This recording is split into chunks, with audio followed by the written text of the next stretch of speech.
Vous savez bien que si je commence à préparer des lives kabyles, je vais devoir aller sur les bibliothèques françaises en ligne.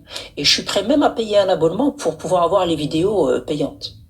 Et je vais commencer à vous faire des lives sur la Kabylie et vous allez plus vous en sortir. Hein. Ah ouais, là, ce sera pas 300 personnes sur le live, là. Là, on va monter à du double et du triple, là. Ah ouais, parce que vous voulez faire de l'ingérence. On va faire de l'ingérence aussi. Mais oui.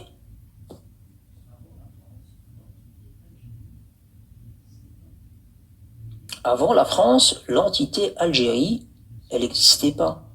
Il y avait bien une Kabylie. Et il me semble que c'est en... Il me semble que c'est que jusque 1857, hein. 1857, la Kabylie était encore indépendante. Après, elle a été annexée et elle a été rattachée aux possessions françaises, il me semble.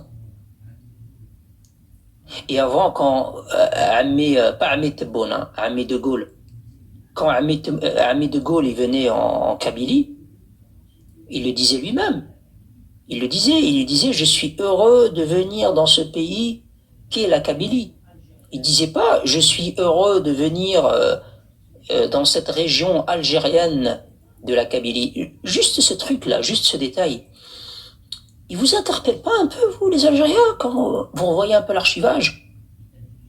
Pourquoi est-ce que le Amek de Gaulle, qui t'a dirigé, pourquoi est-ce que Ami de Gaulle, il disait, je suis heureux de venir dans ce pays, ce beau pays qu'est la Kabylie? Attendez, j'attends quelques secondes parce qu'il y en a un commentaire qui va mettre Tkdeb. Tu mens. T'es un menteur. Il n'y en a pas un qui va me mettre t'es un menteur. Sem à toi, Brahim. Ouais, non, c'est pas bon. De Gaulle, le patriarche des Algériens. Non. L'Algérie est France. Non. Allez, comme c'est la mousse. Ah, mais l'autre jambe, non. Bon, les Algériens, donc, ils pensent que j'ai raison alors, hein, finalement. Parce qu'il n'y en a aucun qui il m'a mis Tkdeb. Fake news, c'était en 2020. C'est à moi que tu parles, Naps Nala. Ouais, il y en a un qui m'a mis Tkdeb. Donc je vais vous montrer la vidéo.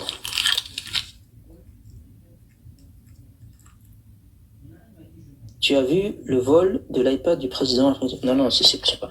Il y en a un, il m'a dit je mens. Donc je vais vous montrer la vidéo de Ami de Gaulle. Ami de Gaulle. Ami de Gaulle. Non, non, t'as dit que c'était une fake news. Donc je vais montrer. Il fallait pas dire que c'était une fake news. On va écouter Ami de Gaulle. Allez, on écoute Ami de Gaulle.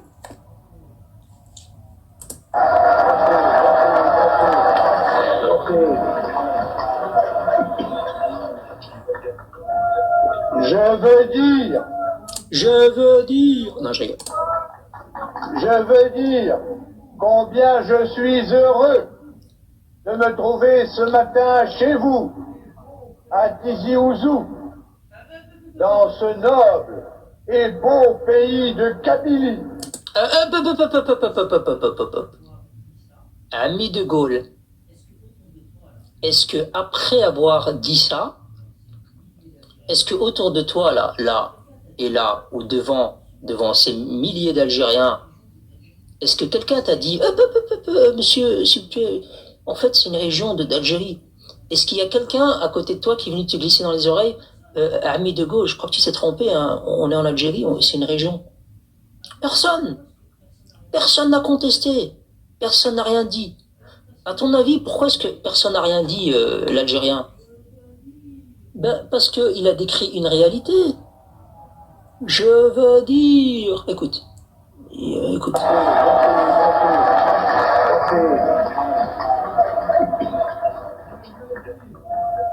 Je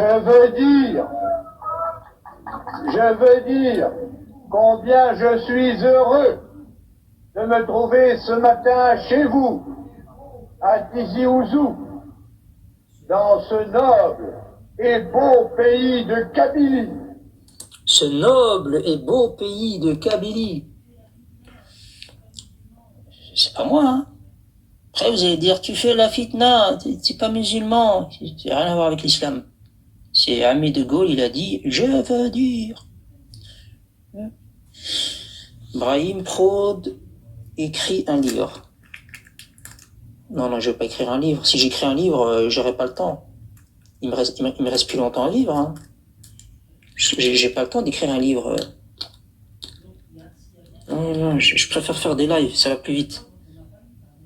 Donc, s'il y a bien un peuple opprimé aujourd'hui, tu vois, on n'a pas eu, par exemple, De Gaulle. Mais De Gaulle, il a mis ses pieds au Maroc. Est-ce qu'à un moment donné, il a dit, je veux dire que je suis heureux d'être dans ce beau pays qu'est la République du Rif. Il n'a pas dit ça. Il n'a pas dit. Quand il venait au nord du Maroc, il disait le Maroc. Tu vois. Par contre, vous, là, voilà. Tu fais rire mesquine. Mais écoute, je te fais rire, c'est le principal.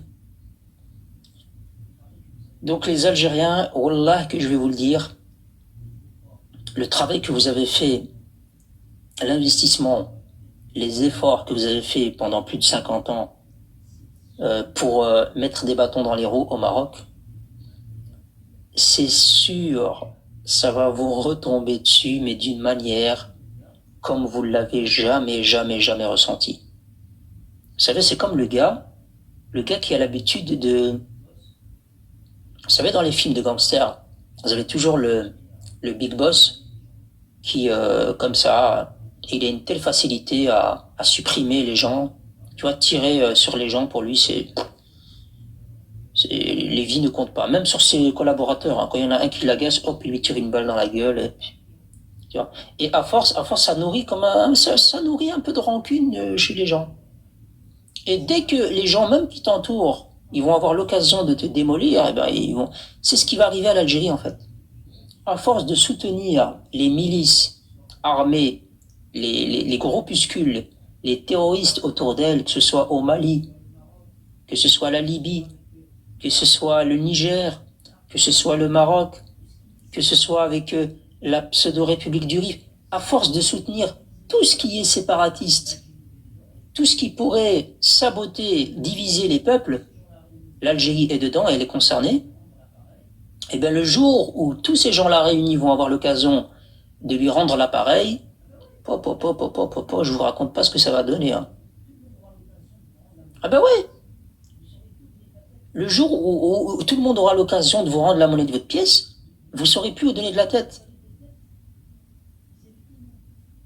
Vous en devez à tout le monde. Vous avez des dettes vis-à-vis de tout le monde. Le Mali vous en veut, la Libye vous en veut, le Maroc, l'Europe, plein de pays, le Moyen-Orient, les pays du Golfe.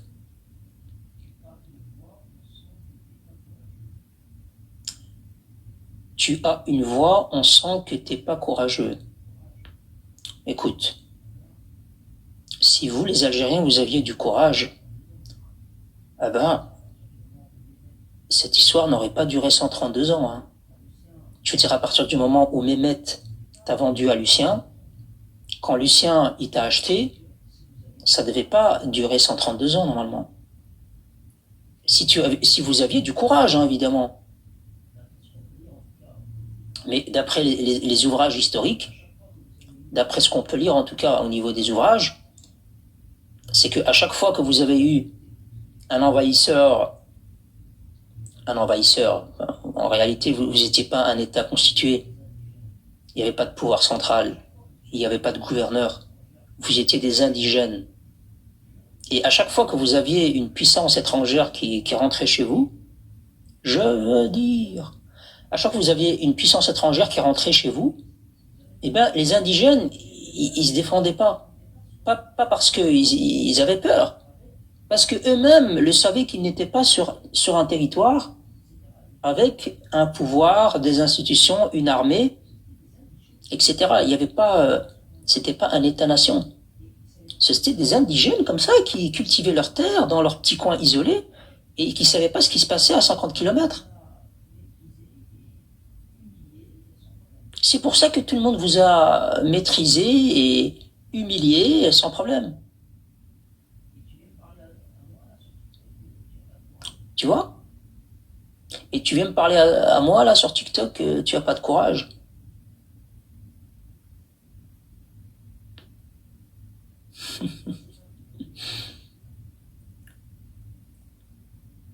Il y en a certains qui m'ont appelé Brahim Proud. Putain, ouais, c'est pas mal quand même.